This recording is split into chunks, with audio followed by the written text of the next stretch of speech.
So ayun, what's up sa ating mga kamoto, welcome back again sa aking YouTube channel. For today's vlog mga kamoto ay maglalagay tayo ng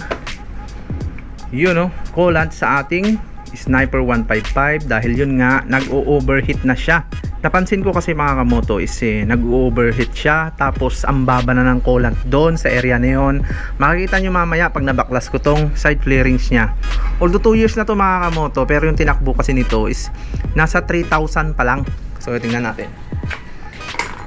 Yan kung kita nyo mga kamoto, 3,139 pa lang yung tinakbo. Ngayon babaklasin muna natin to para maipakita ko sa inyo kung paano baklasin din tong fairings. Kasi meron ako nakita sa online na dito siya naglalagay. Bumili siya ng syringe ba yung tawag doon, tapos nilagyan niya ng maliit na hose, pinadaan niya rito sa area na to. So makikita nyo ito sa picture yan di ba? So napakadali lang naman tanggalin tong flarings ng Sniper 155. So yun, ipapakita ko sa inyo kung paano. Which ang kailangan nyo lang is Philip saka Allen. So yun lang ang kailangan dito mga kamoto. So ayan, tara baklasin natin. So ito, tanggalin muna natin to.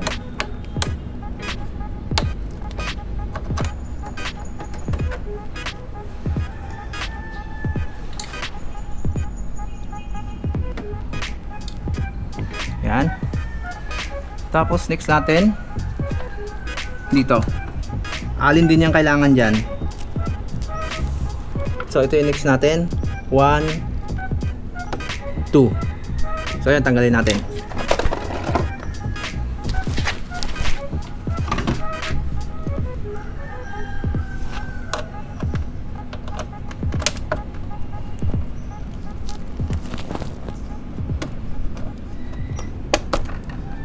So yun, basic lang naman to mga moto. At huwag nyo nang escape, panoorin nyo na maayos para step by step.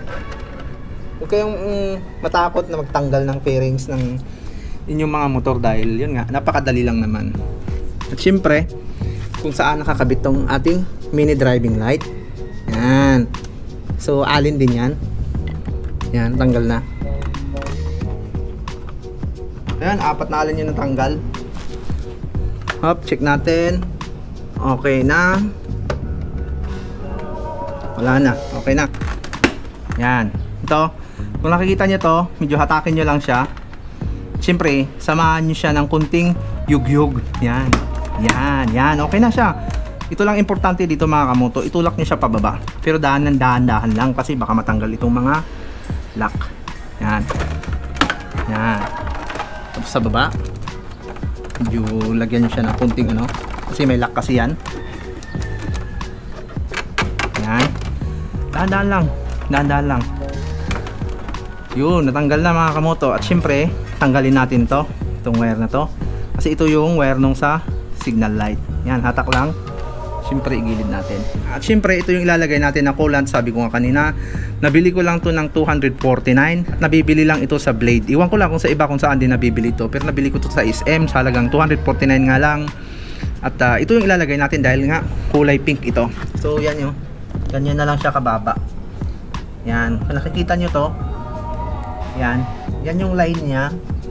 Mas mababa na siya line. Ang reason kung bakit is mas mababa na siya is lumuwag ito. Yan. Lumuwag itong takip niya na to.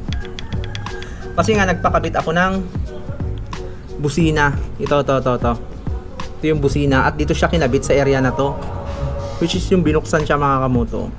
May tumagas dito na coolant. At syempre hindi rin nila maayos na naikabit to, naitakip.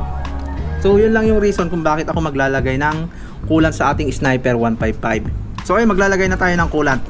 At syempre lagyan na natin hanggang dito sa baba nitong full. Huwag natin siyang itaas mga kamoto, kahit hanggang dito lang okay na to. So ay lagyan natin.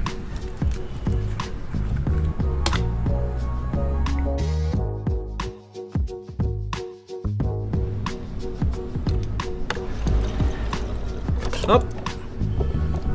So yan, may natapon. Pero okay na. Nakita nyo? Nandito na siya sa area na to. Yan. Okay lang yan. May matapon. Wala lang problema. Siyempre, takpan natin na maayos. Yun, tapos na, di ba? Napakadali lang mga kamoto.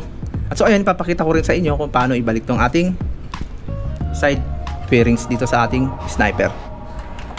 Balik din natin tong wire para sa ating signal light.